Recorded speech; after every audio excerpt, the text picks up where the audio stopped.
нам на руку, но не более того.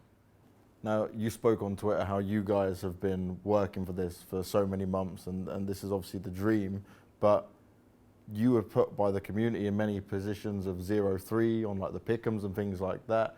I spoke to Crad, he said it doesn't bother you guys that that's what's being said, but does it feel good that you beat so many top teams, but also proved everyone wrong? Конечно, это очень клевое ощущение. И, в принципе, я не виню всех тех, кто ставил на нас 0-3. Это довольно очевидное решение с их стороны. Никто не знает, как мы играем, никто не знает, насколько хорошо мы понимаем игру, как сильно мы готовились. То есть ничего удивительного, в принципе. И то, что мы действительно доказали, что мы хорошая команда, это меня очень радует. То есть мы не зря все эти... Ну, мы вместе в пятером играем 8 месяцев, то есть не зря мы все это время проводили за тренировками, жертвовали своей личной жизнью и все в таком духе, лишь бы достичь этой цели, и мы ее достигли, и я счастлив.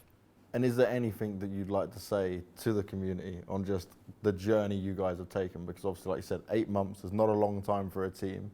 You've made it to New Legends stage. You've proven people wrong, but it's taken you guys a lot of hard work. Ну, hard work pays off. I love it. Congratulations, man. Thank you. Well, it's all happy times and joyous occasions until you get paired against Astralis, in which case all of your hopes, dreams, and aspirations may actually just be trounced on here. Or, here's another scenario for you, Jacob. Astralis lose. You'd love to see it. In what world is that going to happen, Trace? Well, I know as a Dane, you would question that sentence and that thought. It's not a secret that I have Astralis as being my main favorite to winning the entire thing. I have a good feeling about them, but I will admit, that I am a little bit worried about, the fact that they're meeting DreamEaters in a best of one here in the first game, because I do believe there's something to be said about coming off a long break, and we know Astralis and the whole conversation about their breaks and taking some time off, it hasn't really been a beneficial thing for them, but I do firmly believe that this break has taught them a lot, right? They know they can't do the same thing they did ever since the Katowice major. They learned from that, and I'm confident, without having any proof, as you said, that they're coming in hot, ready and fired up for this major. And DreamEaters, let's be honest, they did well, but they shouldn't be a problem. I mean, we can't forget, though, DreamEaters did beat... They beat Vitality and NRG in that last stage. Those are 2 top 5 teams in the world. Astralis right there with them. I mean, this would just be right in line with what they've already done, but here we have the veto on the screen. You're damn right, Sean. We got the veto on the screen because we can't have a match if we don't know what map we're going to be playing on. And since it's flying in so fast, it looks like we're probably going to end up on a Dust 2. How about that? Well, that's an interesting veto right there, because the first map that Astralis removed is Train, and that's a map they've been practicing a lot. They did it during the, the ESL Pro League finals in Montpellier. They tried to implement Train inside the map pool, and that backfired hardly. They lost to NRG, I believe, when they were playing with Depth. So it's a map they really tried to implement inside the map pool, but it seems like they moved away from that, which could be a sign that they're just going back to what they know they're good at. They're going back to the Dust 2s, they're going back to the Inferno, potentially going back to the Nukes if they're allowed, instead of trying to reinvent themselves. So I think that's a healthy sign that Astralis have acknowledged that maybe Train is not their map, and we're going to move back to what actually works for us. I think what you just mentioned, the fact that they're going back to Dust 2 and Inferno, I agree they should go back to Dust 2 and Inferno. They vetoed Inferno and chose Dust 2, and in my opinion, that's an extremely risky play going up against a team like DreamEaters. And you know what else is risky, Sean? Do you have any idea? Business with Tom Cruise. Yes, that is pretty. Yeah, it's not bad. Going along with I was also thinking about betting, but if you're going to do it, head over to GG.bet, the official partner of the Star Ladder Star Series. The whole thing with Star Ladder, especially the major, though. That's what needs to be hit home. The Berlin Major 2019 official bookmaker, GG.bet. Head over there, get your bets in, as well as the Strafe Esports app, which I know you already have on your phone, and I know you forgot to pick which team is going to win. So go ahead and open it up on your phone. Go ahead and select the team that you think is going to win, probably Astralis. And let's let it fly from there, Sean. I'm doing it right now. It's easy. It's definitely easy to forget things, as you've shown already this morning. So, yes. I mean, it's just what human nature. What was forgot this morning, Sean? Well, nothing really. Was it your brain again? Or something else? Sorry. Jacob nailed it yet again. We were kind of like we were out on the sidebar here. No, anyways, yes, we are just about ready to get in here. We got Dust 2 on the cards. Do we feel like this could favor DreamEaters in any way, shape, or form? think I'm not sure if I agree with you that it's a risky pick. I feel like it's a confident pick. If you're willing not to play Inferno when you're Astralis and play Dust 2 instead, you must have been so good in practice on that map that no matter who you're facing, you believe that you're just going to run over them. And Dust 2 is a map, you know, that when you have the confidence, when you have the momentum going for you, it should be rather easy for them. But I have a feeling that it's either going to be 16-14 for Astralis or it's going to be 16-3. It's like one or the other. Okay, well, I think, so I will agree, Astralis' Dust 2 approach is very different from what we saw in the Challenger stage, right? When I watch Astralis, their CT side is always dominant. Whereas what we saw in that Challenger stage, I did not like what I saw on a lot of the CT sides. I think Astralis dominates Catwalk and Long A with utility, which is something that lacked the entire last stage. Will DreamEaters be prepared for something like that? I don't know. In my opinion, if I were DreamEaters, I would have prepared heavily for Inferno. And that's another reason why I think it might have been a better idea for Astralis to go Dust 2. I would love to dive into the minds and kind of understand what it is that these guys were reading or not reading or refraining from reading during their time off. A little bit of a hiatus that Astralis had. There were certainly things flying around on forums. There had to have been some tweets going their way. Did any of that affect them whatsoever? 100%. It'll be a lie to say no. I even spoke to some of the guys and spoke to some of the girlfriends, and they said that they were... okay. Speaking of girlfriends now, are you? This is my style, right? But it's affecting them. It is what it is, right? You can't be a top competitor. You can't be used to be the best in the world at what you do, and then all of a sudden go down to be like they were not even considered the second best in the world. So of course it affected them. But I think they're good enough and mature enough to use that as fuel for the motivation, right? If you have somebody saying to you that you're not good enough, like we do every day with you, Trace, you actually step up, come into work, and do a pretty decent job. Decent job will not do good enough here against Astralis, though. It's the best you got, though. Yeah, that's true. Thank you. I'll give it my all, and that's all that you can do in life. That's a life lesson that I think we can teach right now. A, talking to other guys' girlfriends, kind of messed up. B, show up on time with the right tools, with the right equipment, and ready to work. And that's addressed at you, Sean. That is the recipe for success right there, Trace. Just do your best, and that's all DreamEaters can hope to do here, because Astralis... Astralis is definitely ready to prove everyone wrong. Yeah. I think coming into this major, in my eyes, they're the second best team in the world. My brain doesn't do the whole rank decay thing. I don't care. I go by what I've seen over the last 18 months. Right, and they've certainly shown a lot over the past 18 months. I mean, their lineup hasn't changed, man. Fair enough. It's very true. But I guess, too, on the I guess psychological aspect of this, if Astralis, if they lose here, Sure. what does that mean for the rest of the tournament? Maybe a little bit too early to draw the conclusions, but it definitely means that their confidence is going to take another hit, and that's not what they need if they want to challenge Liquid and win the entire thing. I think Astralis needs a strong start. They need to feel that they're in control. It is a team that try to manage all the small aspects of the game as well. Inside, obviously, the utility strong play they have, always trying to flash for each other, always trying to play off each other, but also outside the game, they try to control every single detail they can in terms of eating healthy, training, all that kind of stuff. So if they feel in control, if they feel they have, DreamEaters in their pocket the entire time and they move on to the next game, I'm sure that confidence is going to build upon them, and that's going to be a big problem for the Liquid, the Navis, and whoever else wants to face them. Yes, built upon them, not built a... What I'm going to ask you now, Sean, is the simple fact of us getting into the game, but in a world where DreamEaters beats Astralis, how messed up does that make this major? I mean, that would really ruin a lot of pick'ems and a lot of people's images on, how they think the bracket is going to play out. I think if we see Astralis falter in this opening matchup against DreamEaters, everyone at that point, the floodgates are open for Liquid. Yeah, and I think kicking them while they're down is something that a lot of teams will look to exploit. I mean, you've got a weakened Astralis.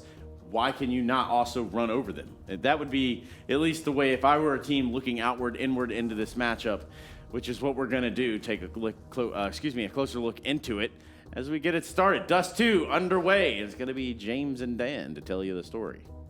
Thank you. DreamEaters look like they're moving into the B halls, but not necessarily B. 4 of the players there. In the meantime, Speedax made his way out towards long doors. He's got a smoke. He could try and run distraction. He could try and pull rotation. DreamEaters being quiet towards the B bomb site in the meantime, and it seems that's going to work. We've got Speedax. He's going to die on his sword towards the A bomb site. There are 4 players there. We've got Device trying to hold down the Fenny A bomb site, but they're all going to be that.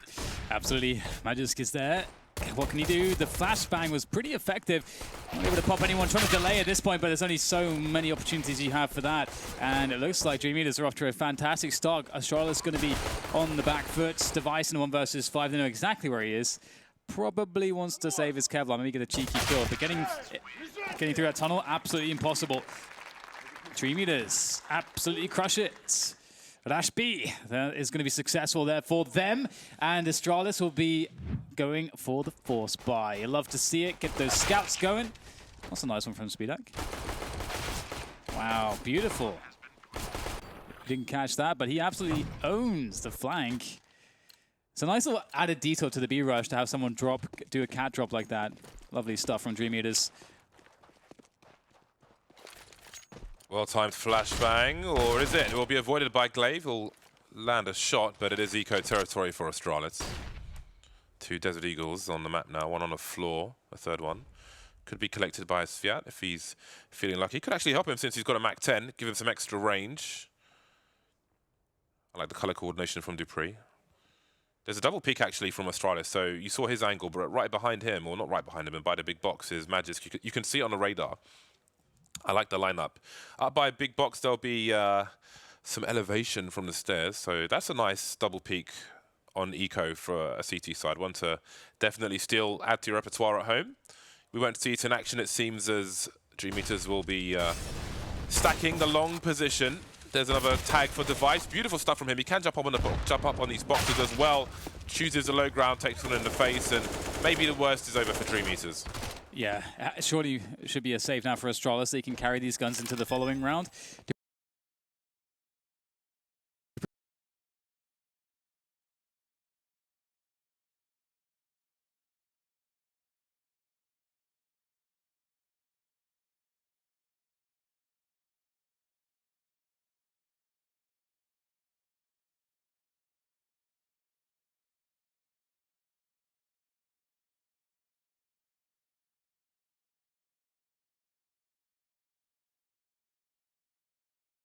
Like DreamEaters will pick the safest option or go towards the long and pit position, and they will be safe. So Astralis is still dangerous in this following round. We'll have to see if they can get anything done with what they've saved. But I like the detail from DreamEaters. I feel like we don't see it enough that we'll see teams throwing the utility onto the short position from long. That is very strong. You can see it takes away a lot of defensive positions around Catwalk as they make their way across. I believe you can also get the smoke down on CT ramp as well. So lots of lovely stuff you can do from that position, and they seem more than aware. So good start from them. I think that's what we wanted to see, James. I do agree that Device is really starting to look like Tom Cruise. Maybe when there's a Mission Impossible prequel, you can get some accent training and, I don't know, jump out the window or something. But for the time being, it'll just be the pistols for the most part. Glaive, of course, with that Mach 10 that was stolen in the previous round. That's a great start for Forrester, taking that long position, making the remainder of the round surely a formality at this point. Grenades towards A. Molotovs to clear space to limit the pushes that these CTs can do. They've got to hop over the corner, though, and he's got to find himself some... Forrester, there is another SMG to be collected by his teammate now. And DreamEaters will head towards B. They've got the choke point. They're through the choke point, rather. Dupree's outside the bomb site, and there's plenty more utility for DreamEaters to try and hold on to things. It's a weird spot for Astralis in the sense that Zipex and Dupree might actually want to save because of the Kevlar. They don't have any utility at all to really get in there. Obviously, they are buying next round, so that's sometimes, you know, the fact that you're buying the following round does make the argument that you'll try to just go for it and get some damage in. But again, without utility, damage is pretty much impossible. So they're trying to control both exits. You can see 2 players in the tunnels, which is a more realistic point of defense. They'll show themselves there. Now, I might encourage the DreamEaters to go out of the doors towards CT spawn, where now the rest of Astralis have rotated, where they'll have 3 players. This is actually beautiful. Right now, DreamEaters think that tunnels is not safe, but Astralis then stack the mid position. That is so smart, James. That is so damn smart. Well, they are considered one of the smarter teams in Counter-Strike. And now the game begins. 3-0 start for DreamEaters, best of 1. We've seen best of 1s drop by Astralis before, which is why I didn't want to choose them for the 3-0, because while they're one of the strongest teams in the tournament, or they should be, best of 1s, man, you just don't know. And DreamEaters, aka Gatekeepers, have been surprising from game to game. But again, indeed, now it begins. Device on AWP, of course. Full utility for most of the players. Astralis, maybe the kings of holding on to the long position. That's a great start. Device taking Speedak out. Incendiary to hold position. Doesn't go as deep as he wanted it to. Oh, he's seen the leg. If Forrester goes for the repeat, he could have been taken out as well. I think he's lucky to get away with that one. In the meantime, Zipex has got some sound cues. Fiat jumping. I don't know if he was looking for info, but I don't think he saw Zipex. Now, there are only 2 players towards the B bomb site. No one's really got an angle, but Device is up on the ramp. He could see over this smoke if they go towards the door. That's a beautiful HE from Dupree. Yeah, straight up through the window. They'll try to go the flashbangs. Nailed it onto Magis, but Dupree is clear, and he'll get all the kills that he needs with the additional help of Zipex. They took 0 damage. Clean sweep indeed for Astralis, exactly what you need on that CT side. And again, given the amount of damage that they managed to find in the previous round by tricking DreamEaters, eking out this extra couple of frags, that's now put DreamEaters in an awkward position because, sure, they can get a buy-in in this round with the AWP. However, if they aren't successful here, that's going to be it. And they have taken some hits in terms of a utility. They don't have all the full utility they want. They're on a Mach 10 for Sviat, so it's not ideal. And again, all due to that trick from Astralis to threaten the tunnels and make it look like that's where they were setting up. More detail in Astralis and a KOTOR ground. I messed that one up, didn't I? Oh, God, that the HE from Dupree through the door was so sick. He had the device with the angle over the smoke from A ramp to cover the door position, and he threw the HE to T's rotating towards the window, and it did massive damage. That made me very, very happy. Now we've got a push coming in towards the B bomb site once again. Are they going to be ready for this? They've got to avoid the flashbang. So far, so good for one of them, but Dupree's going to get taken out. Magis with the AUG. The AUG is still so good at defending the B bomb site. Magis giving you an example. He's got 5 bullets left, not reloading. Doesn't want to concede his position. Could get pushed, but eventually it will happen anyway. Man advantage for Astralis on the retake. Yeah, those 3 kills from Magis definitely done a lot of damage. The last smoke used by Crowd on the doors. 1 flash, that's all that remains. Sviat in a good position with the AUG, the stolen AUG. What can he do with it, though? There is, of course, Glaive coming from the tunnels eventually. How will Astralis coordinate this? They've got 2 outside the bomb site, 1 in the tunnels, and they have a flashbang and an HE grenade. Oh, Sviat's repositioning there, jumping across. Crowd able to take down Glaive in the tunnels. Now Sviat will jump up, takes down Device. Surprise! Zipex goes down as well, and DreamEaters hold on. And the hype begins. 4-1 for DreamEaters. After Astralis won a round surviving with 5, DreamEaters respond. Well, they respond very, very strong. Let's have a look. Beautiful headshot there from Crad. He was pinched though. Oh, nice. Crad's looking pretty sharp at the moment. Really sharp indeed. That's a beautiful play from him. GoTV picks. Oh, well, it's Astralis. So for those of you on GoTV, Zipex all game. All game, every game. You pick Astralis? I always pick Zipex. If Zipex is on the server, Zipex is a GoTV pick every single game. So Astralis will mix things up here, not going to have so heavy on their long defense. As Device has showed early presence there, perhaps they feel like they've conditioned the DreamEaters to go a bit more quickly towards the tunnels and catwalk position, and that's where they set themselves up. Zipex and Device will be there. And they'll be looking to get something out of this. When you have a forward position like this, you really want to try to get a kill and then fall back, and that's going to have you feeling a lot more confident about your defense. But there is Speedak on the other end with the AWP. The nades come out, the bomb has been spotted, Device is committed, gets himself a second one. Speedak tries to trade, he knows he has to, but it's too difficult, and there comes the nade to follow it up. And that's Astralis for you. Long will be taken as a response by Forrester. That is something, but it's still a 2 versus 4. There is room for some recovery if they can take position. Forrester's top mid, but he's got no flashbang for his teammates, so it's dry peeks from Kinky, and it doesn't look like this is going to work out. Device moving forward now. Dupree's in the red. You see he was considering trying to trade there, but he's got to let Magis lead. He will do the job. AWP rescued by Zipex. Astralis back to winning ways, 2-4. Absolutely. I'm loving the sharpness we're seeing out of DreamEaters. We're seeing some really nice mechanics from them. Forrester and Crad in particular, I've noticed they look really good. This was a strong setup though from Astralis. They bait into forcing the T's, to try to go for a trade in response to losing that first player to device. They were clearly not ready for a setup there, because if they were, we would have seen them play a little bit more forward. We would have seen more flashes to allow them the space to do what they were trying to do safely, but instead they get caught out by device. They're committed to try to trade for him. Obviously, that's part of the Astralis plan. They've got the setup so that Zipex can make it painful, and they get so much damage. The flashbang wasn't good enough from DreamEaters as well. It would be so bizarre if DreamEaters won this game of Dust 2. Honestly, going back to DreamEaters versus Simon Gaming at the major, the DreamEaters on the CT side, it was wild. The improvements they've made from then to now, but to topple Astralis, even in a best of one, that would be quite something. That's a low percentage scenario. Technical pause at present. Well, we've been back and forth now. Obviously, DreamEaters won the pistol and beyond, so it's been back and forth. We haven't really seen consecutive rounds since then. But perhaps this is a chance for Astralis to get that consecutive round. I don't know if DreamEaters will force back. We haven't really seen too much investment just yet. Just a P250 on Kinky for the time being. So maybe they'll wave the flag. Actually, I won't say more. Some headsets are off. Device, aka Tom Cruise, with some assistance being had there. But we do have speakers in the venue and the crowd. So we'll just talk about the keyboards.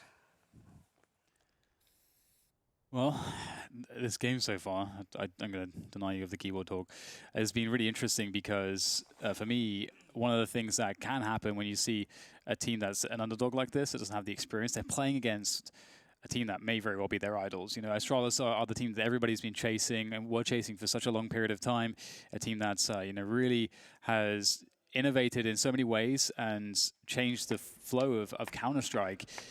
And, you know, DreamEaters are up against them right now. And maybe it's, you know, in that there's wins against Vitality and NRG that would set them up for more upsets in the future. Because I feel like we're seeing a level of focus from them at this point that is really remarkable. Like, it doesn't seem as though they're really suffering from any jitters. Maybe it's because it's the beginning of the game. The fact that, you know, we're seeing such clinical aim from DreamEaters and good team play and execution, they're decisive as well, is really encouraging. And it seems so far the only lack that they've had is, as you say, James, on that some of the utility, the tactical aspect of their game. And that's, of course, one of the biggest strengths that Astralis have. So that might be a clear division between these two teams as time goes on.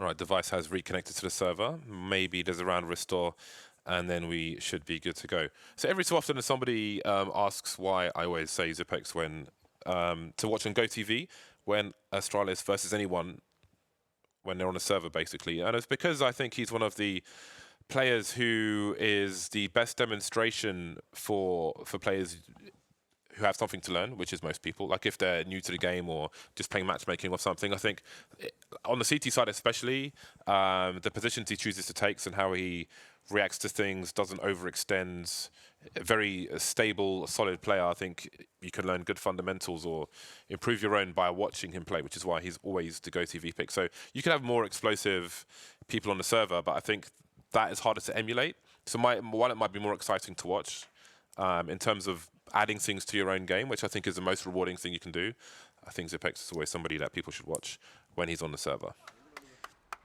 I think it's kind of being able to kind of backwards engineer plus EV situations. I mean, that's how I would describe him. Is he's always playing for that positive expected value, and that's something that he's extremely good at. So backwards engineer plus EV. That's a very complicated sentence you just said there. Is it? I mean, I guess it's like, you know, if you're trying to figure out how to understand the theory of the game, if you keep watching what Zipex does, you'll start to see some kind of rules and protocols that he uses which consistently give advantage, because he's a player that always tries to maximize advantage and play from advantage and find that advantage. And some players can mitigate a lack of good decision-making with extreme amounts of skill. That is not Zipex. He has both of those things. Huge skill, incredible decision-making. But here we go. We're back in it. It will be perhaps a flat round from DreamEaters. They've invested nothing, which I respect, because they're against Astralis. They bought a P250. You're lying. It's okay. You've defrauded the audience, it's more or less nothing. You've defrauded the audience. P250 could go a hell of a long way, or maybe it'll go absolutely nowhere. Dupree with so many targets, trying to spread them off. He's left Crowd with 3 HP. The M4's been collected. And now this is interesting. If they can go for a wide peek or use one of the pistoling players as cannon fodder, then maybe they can get an entry. And perhaps a bomb plant becomes possible. They've got to put someone near the doors now with Astralis, or at least a window towards B, to stop a potential split of a bomb site. So this does make things pretty weird for them. It really does make things a little bit strange, but they should be okay. It would be an amazing result for DreamEaters to be able to try to trade onto one more kill. If they could find another kill, I think they've already exceeded the expectations for a round like this. Again, the Astralis economy is awful, and that is by and large because DreamEaters have been playing really well in terms of hitting their shots and when they take their opportunities, when they go for their pushes, and having some good coordination and communication. So that one kill will go quite far for them. Really nice that they picked that one up. That's like $5,000 of damage. Absolutely, yeah. It's very expensive buys on the CT side. And here comes the buy for DreamEaters. Yeah, let's see if... well, what is Speedak going to do? He's got $5,000 in the bank. He seems to be considering he's going to drop a AK to Sviat and pick up the Scout instead. So, did wonder how much he wanted the scope. So he's opted for a Scout with Kevlar and grenades over an AWP with no Kevlar. Let's see how it works out. He's going to have quite a task. Device not showing too much fear. He's got to be aware of somebody jumping on the box in the suicide position as well. In the meantime, we've got players moving through the lower tunnel area. That's what he was looking for. Device really good with the tendencies, especially on Dust 2. A very old G2 team used to always pop flash lower tunnel and he would be just facing the wall on short, waiting for it and just peek after it with confidence, round after round. And that actually works out really well for Device. I think in his perspective, it's hard to know 100% or not. Sometimes if you've actually made the tag. Obviously, he did get the tag on Crad as he jumped across, but it was through an object. So Crad is very weak. And Device covers his tracks with the incendiary and repositions. So he doesn't get punished. Clave gets some information there, sees that DreamEaters have taken over Catwalk. But this is the pivotal moment now for the T side, because this is the point when you have this bit of map control where you can put pressure on the A-bomb site and you can decide to mix, change up the pace, quickly rotate, and go for a B split whilst you convince them it's going to be A. And this is like the dynamic of a Dust 2 T-side default. And it's the CT's jobs to try to have good positions to deal with both things. And here comes the B split. So they threaten that A-bomb site, keep 3 players there. And here comes the B split. Forrester through the window. But Dupree and Magisk are making quick work of this push. Zipex still alive, but not for too much longer. Looks like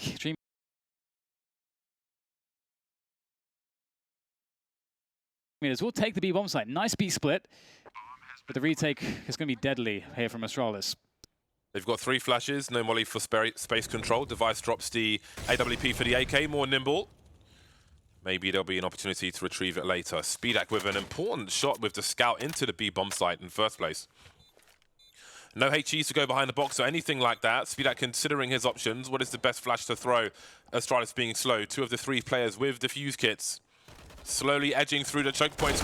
He's been left alone, Speedak. Kinky 1 versus 2. Now they've got a double peek, but they've got to get on the bomb as well. A huge frag from Device. Glaive didn't have time to double peek with him. And Device will race away to collect his AWP. Very good round from DreamEaters, though. Again, we see that classic moment with the default where there's this window of time where the CTs don't know whether it's going to be A or B or not, and Astralis had 3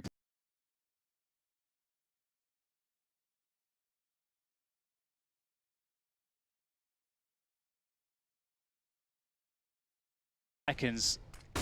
Device was not able to come off the bomb. It's a very close round from DreamEaters. They're playing a good Dust 2 so far, and they might just burst onto Dupree. He's going to be in for some trouble.